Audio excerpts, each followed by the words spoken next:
viewers, welcome back to Zara Learning. It's me, Sri Bhama SB. മക്കളെ, നിങ്ങളുടെ examining അടുത്തെത്തി. ഇനി ദിവസങ്ങളൊന്നും ഇല്ല. നല്ല രീതിയിൽ പഠിച്ച് നല്ല മാർക്ക് വാങ്ങിക്കുക എന്നുള്ളതാണ് ഇപ്പം നമ്മുടെ ഇന്റൻഷൻ എന്ന് പറയുന്നത് അല്ലേ. സോ അതിനു വേണ്ടി ഇമ്പോർട്ടൻ്റ് ആയിട്ടുള്ള കുറച്ച് കാര്യങ്ങൾ പറയാൻ വേണ്ടിയിട്ടാണ് മിസ് ഇന്ന് ഈ വീഡിയോ ചെയ്യുന്നത്. അപ്പോൾ ഇതിലൂടെ ഈ ഒരു വീഡിയോയിലൂടെ മിസ് എന്ത് ചെയ്യുന്നുണ്ട്, കുറച്ച് ഇമ്പോർട്ടൻ്റ് ആയിട്ടുള്ള ക്വസ്റ്റ്യൻസുകൾ ഡിസ്കസ് ചെയ്യാൻ പോവാണ്. നമ്മൾ ഒരുപാട് കാര്യങ്ങൾ ഇപ്പോൾ പഠിച്ചു കഴിഞ്ഞു, ഒരുപാട് റിവൈസും കാര്യങ്ങളൊക്കെ ചെയ്തു. ഇനി നമുക്ക് ക്വസ്റ്റ്യൻസുകളാണ് ഡിസ്കസ് ചെയ്യാനുള്ളത്. സോ നമുക്ക് ടൈം ഒന്നും വേസ്റ്റ് ചെയ്യേണ്ട, നേരിട്ട് നമുക്ക് എന്ത് ചെയ്യാം, നമ്മുടെ ക്വസ്റ്റ്യനിലോട്ട് കിടക്കാം.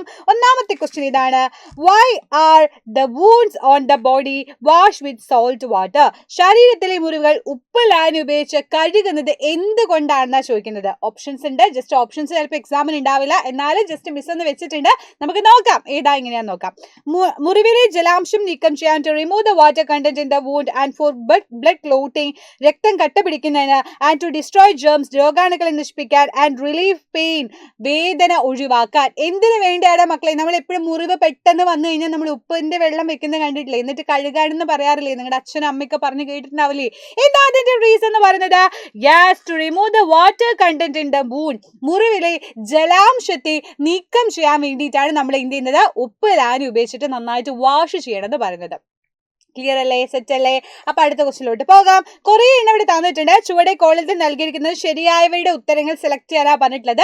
നമുക്ക് ഇതിന്റെ റിലേറ്റഡ് ആയിട്ടുള്ള കുറെ ക്വസ്റ്റ്യൻസുകൾ ബാക്കിൽ വരുന്നുണ്ട്. സോ നമുക്ക് ജസ്റ്റ് ഒന്ന് നോക്കാം ഏതൊക്കെ തന്നിട്ടുള്ളത്. എൻഡോസ്പേം, ഈന്തപ്പനയിലെ കൊണ്ട് നിർമ്മിച്ച bag, and pasteurisation, tapioca, action of micro organism, banana, refrigerator ആണ് തന്നിട്ടുള്ളത്. ക്വസ്റ്റ്യൻ എന്താണ്? ഒന്നാമത്തെ ക്വസ്റ്റ്യൻ എന്താ? A modern instrument which is use for keeping food items undamage, ഭക്ഷണ സാധനങ്ങൾ കേടുകൂടാതിരിക്കാൻ വേണ്ടി ഇതിൽ ഏതാണ് മക്കളെ ഉള്ളത്? സിമ്പിൾ ആയിട്ട് നമുക്ക് നോക്കിയാൽ കിട്ടില്ലേ? എൻഡോസ്പേം ആണോ? അല്ല.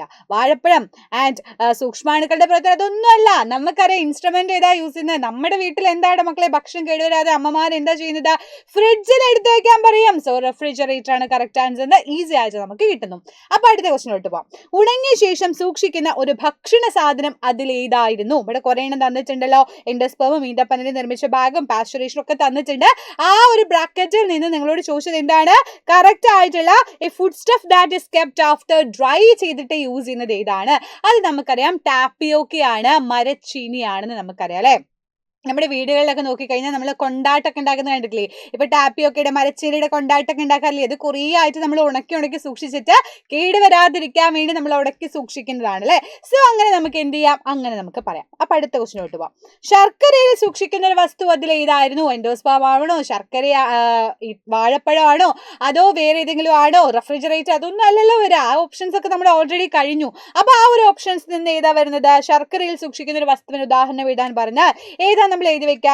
നമുക്ക് വാഴപ്പഴം എഴുതി വെക്കാം അല്ലെ. നമ്മൾ ശർക്കര ഉപ്പേരി എന്നൊക്കെ പറഞ്ഞ് കേട്ടിട്ടില്ലേ മക്കളെ? നമ്മൾ കഴിച്ചിട്ടില്ലേ? നമുക്ക് എല്ലാവർക്കും ഇഷ്ടപ്പെട്ടതല്ലേ? അപ്പൊ ഫുഡിന്റെ ഒരു ചാപ്റ്റർ നിങ്ങൾക്ക് പഠിക്കാനുണ്ട്. അതിൽ ഇമ്പോർട്ടന്റ് ആയിട്ട് കുറെ എണ്ണം പഠിക്കേണ്ട. ഉണക്കി സൂക്ഷിക്കുന്ന വസ്തുക്കൾ ഇതെല്ലാമാണ്, എങ്ങനെയെല്ലാമാണെന്നുള്ള ഡീറ്റെയിൽ ആയിട്ടുള്ള കാര്യങ്ങൾ നിങ്ങൾ പഠിക്കുന്നുണ്ട്.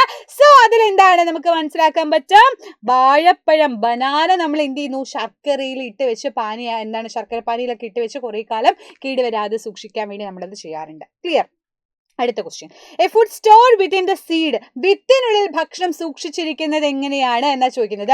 വിത്തായിരിക്കുന്ന സമയത്ത്, കുഞ്ഞായിരിക്കുന്ന സമയത്ത്, വിത്തിന്റെ കേസിൽ ഇപ്പൊ നമ്മൾ ചെറിയ കുട്ടികൾ വളർന്ന് വലുതാവുന്ന പോലെ ചെറിയ ചെടികൾ എങ്ങനെയാണ് വരുന്നത്? ചെറിയ വിത്ത് മുളച്ച് ആയിട്ടാണ് നമ്മൾ ചെടികൾ ഉണ്ടാകുന്നത് അല്ലെ. സോ ആ വിത്തിന്റെ കേസിൽ പറയുമ്പോൾ അതിനെങ്ങനെയാണ് മക്കളെ ഭക്ഷണം കിട്ടുന്നത്? നമുക്ക് പറയാൻ പറ്റും എൻഡോസ്പേമിലൂടെയാണ് കിട്ടുന്നത് എന്ന് പറയാൻ പറ്റും അല്ലെ.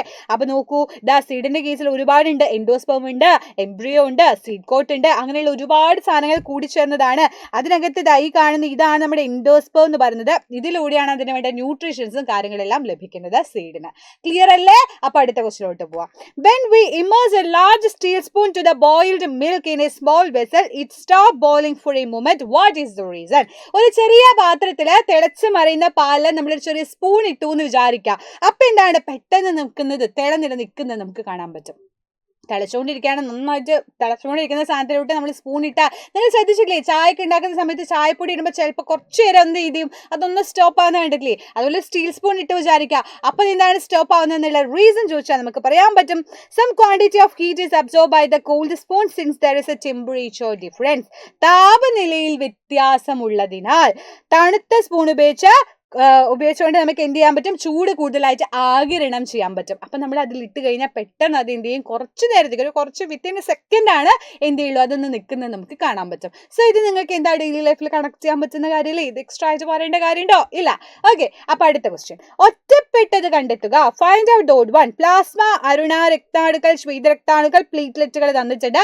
RBC, WBC, പ്ലേറ്റ്ലെറ്റ് എന്നിട്ട് അതിലേതാണ് പ്ലാസ്മയുണ്ട്, ഇതിലേത് ഒറ്റപ്പെട്ട് നിൽക്കുന്നത് ഏതാണെന്ന് ചോദിച്ചാൽ നമുക്ക് പറയാൻ പറ്റില്ലേ, നമ്മളൊരു ചാപ്റ്റർ പഠിച്ചതല്ലേ, ബ്ലഡിന് breath and blood of life ഒക്കെ പഠിച്ചതല്ലേ, അതിന് നമുക്ക് സിമ്പിൾ ആയിട്ട് പറയാം പ്ലാസ്മയാണെന്ന് പറയാം അല്ലേ. വാട്ട് ഈസ് ദ റീസൺ, എന്തുകൊണ്ടാണ് പ്ലാസ്മ എന്ന് പറയുന്നത്? It is the fluid part of the blood other than blood cells. അപ്പോൾ ഒരു രക്തത്തിന്റെ ദ്രാവക ഭാഗമാണ്, മറ്റുള്ളവർക്ക് രക്തകോശങ്ങളാണ്. നമ്മൾ കുറേ രക്തകോശങ്ങളെ പറ്റി പഠിച്ചിട്ടുണ്ടായിരുന്നില്ലേടാ, ഏതൊക്കെ RBC, WBC, പ്ലേറ്റ്ലെറ്റ് എന്നൊക്കെ പറഞ്ഞിട്ട് അതിന്റെ ഒരു രക്തത്തിൽ അടങ്ങിയ ചില കോശങ്ങളെ പറ്റി പഠിച്ചു. ഇതെന്ന് പറഞ്ഞാൽ ലിക്വിഡ് ആയിട്ട് നിൽക്കുന്നതായതുകൊണ്ട് നമുക്കത് പറയാൻ പറ്റും. ക്ലിയർ അല്ലേ? അപ്പൊ അടുത്ത ക്വസ്റ്റ്യൻ, ചില മരുന്നുകളും ഗ്ലൂക്കോസും ഒക്കെ രക്തത്തിലേക്ക് കുത്തിവെക്കുന്നത് എന്തിനാണ്? സാധാരണ നമ്മൾ ഹോസ്പിറ്റലിൽ പോയി കഴിഞ്ഞാൽ നമുക്ക് എന്ത് കാണാൻ പറ്റും, നമുക്ക് പെട്ടെന്ന് ഭയങ്കര ക്ഷീണമൊക്കെ വന്നു കഴിഞ്ഞാൽ ഗ്ലൂക്കോസ് കുത്തിവെക്കുക ചെയ്യുക. അതെന്തുകൊണ്ടാണ് കുത്തിവെക്കുന്നത്? എന്താ അതിന്റെ റീസൺ? മരുന്നായിട്ട് കഴിച്ചാൽ പോരെ, കൂടുതൽ എഫക്റ്റ് ഉണ്ടാവുന്നത് എന്തുകൊണ്ടാണ്? ഗ്ലൂക്കോസ് കുത്തിവെക്കുമ്പോൾ എഫക്റ്റ് കൂടുതൽ വന്ന് നമ്മൾ ഭയങ്കര എനർജറ്റിക് ആവാനുള്ള റീസൺ എന്താ ചോദിച്ചാൽ നമുക്ക് പറയാൻ പറ്റും, മരുന്നുകളും ഗ്ലൂക്കോസ് ഒക്കെ രക്തത്തിലോട്ട് പെട്ടെന്ന് എന്ത് ചെയ്യുന്നുണ്ട് മക്കളെ, സംവഹനം ചെയ്യുന്നത് കൊണ്ടാണ് നമ്മൾ രക്തത്തിൽ കുത്തിവെക്കുന്നത്. ക്ലിയർ അല്ലേ? എന്ത് മനസ്സിലായി? Through the blood in the medicine and glucose are easily transport different part of the body, different പാർട്ടിലോട്ട് ഈസി ആയിട്ട് ട്രാൻസ്പോർട്ട് ചെയ്യുന്നു. So we can see that sudden effect, പെട്ടെന്ന് നമുക്ക് എന്ത് കിട്ടും, എനർജി കിട്ടുന്നതായിട്ട് നമുക്ക് ഫീൽ ചെയ്യും. ആ തളർച്ചയും ക്ഷീണമൊക്കെ നമുക്ക് പെട്ടെന്ന് പോകുന്നതായിട്ട് കാണാൻ പറ്റും. ക്ലിയർ അല്ലേ? അപ്പൊ കുറഞ്ഞ സമയം കൊണ്ട് നമ്മൾ കുറച്ച് അധികം ക്വസ്റ്റ്യൻസുകൾ ഡിസ്കസ് ചെയ്തല്ലേ. അപ്പൊ ഇതുപോലെയുള്ള ഇമ്പോർട്ടൻ്റ് ആയിട്ടുള്ള കുറേ ക്വസ്റ്റ്യൻസുകളും കാര്യങ്ങളൊക്കെ ഇനിയും നമ്മൾ ഡിസ്കസ് ചെയ്യും. സോ നന്നായിട്ട് തന്നെ മക്കൾ പഠിക്കുക, നല്ല ടൈമാണ്, നന്നായിട്ട് ഇരുന്ന് പഠിച്ചാൽ, കഷ്ടപ്പെട്ട് പഠിച്ചാൽ അതിനുള്ള റിസൾട്ട് ഷുവർ ആയിട്ട് എൻ്റെ മക്കൾക്ക് ഉണ്ടാവും. സോ എല്ലാവരും അടിപൊളിയായിട്ട് ചെയ്താൽ എല്ലാവർക്കും all the very best. So അടുത്ത വീഡിയോ കാണാം മക്കളെ. So bye, see U.